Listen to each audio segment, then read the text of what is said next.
What's up, everybody? It's Frenchie Powell with Permaculture Northeast, bringing you guys a video on slugs and pests in the Ruth Stout bed garden. Alright, this is one that we had on a poll a while back about what you guys wanted to see next on a video, and this one won, so we're finally getting around to shooting it. Ruth Stout bed garden, real quick synopsis: you cover everything with a deep layer of hay mulch, and we cover that in other videos, so check those out if you want to learn more. Specifically about pests, though, this is one of the biggest questions that comes up. Like, does gardening in this system just produce a habitat for a whole host of slugs and rodents and beetles and snails and a whole, mix of things? And so I want to address that. We've got we're mid-May now, so we've got stuff starting to pop up around the garden. We've got black raspberry bush with tons of honeybees on it from our bees. We've got radishes that are going to flower. We got neighbors moving around like tractor equipment and plowing stuff. But anyway, let's get into it. I want to talk about the negatives about the system and the positives then. So, first off with the negatives, does this system create a habitat for more slugs, rodents, and pests? Yes, it does. We do get more slug pressure than when we used to have this whole garden rototilled every single season. Now, when we rototilled it, we didn't get no slug pressure. All right, we still had some. And my neighbors, when we used to work in their strawberry fields, they would plow the whole field. They would still get slugs on the strawberries and plants. But I'd say we do get more slugs this way, and we do have some rodent problems, which can be problematic with some of our trees in the area. Really hasn't touched our other plants, our annuals or our perennial bushes. So we do get more. But what about that? Like, why do we do this method if we get more pests? One is we spend much less work for a much larger area that we cultivate. And so with this deep mulch system of gardening, we've about tripled the amount of labor or the amount of area that we do for the same amount of labor. So we can grow a lot more produce this way, and it's all by hand. We don't use any equipment or do any real back-breaking labor maintaining it. Again, detailed in other videos. So one, it's a lot less labor for us too. Number two,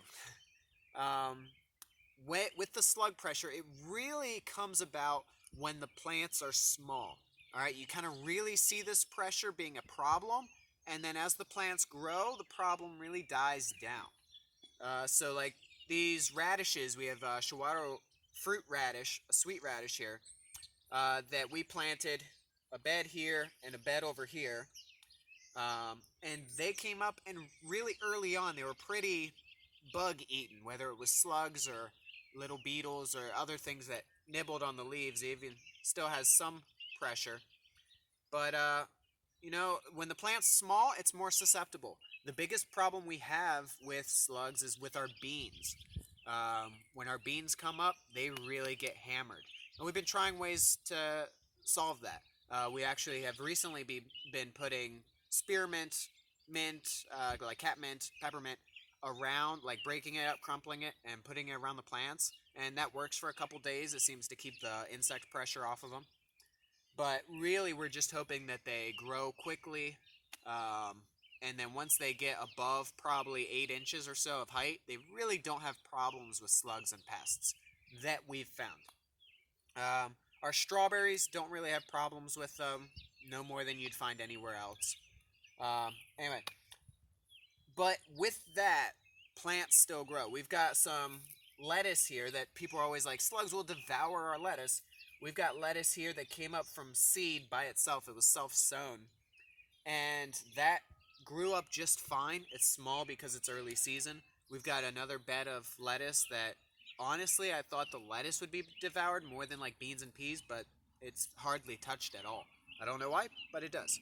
They also, like slugs, will target one area more than other areas, so we have good sections, bad sections. I don't know why yet, but that's the way it goes. So another thing we do is we will overplant in part. Okay, so it's less work. We overplant our seeds to get more coming up because we always have more seeds than we normally plant anyway, normally would plant. So we put it a little denser, get more germination, try to overproduce for the slugs and stuff. And nature does that too. Puts a lot of seeds out there. Final thing, sorry, this is getting long. Final thing that we do is we kind of just understand, and this is really a permaculture principle, that there's a balance to things. All right, we're not trying to garden in a way that punches nature, like that really throws design and creation out the window. They say if you throw nature out the door, it'll come in through the window with a pitchfork. Very apt analogy. If you work with nature, it's a lot less labor. So we account for the slugs, also knowing there's going to be slug predators.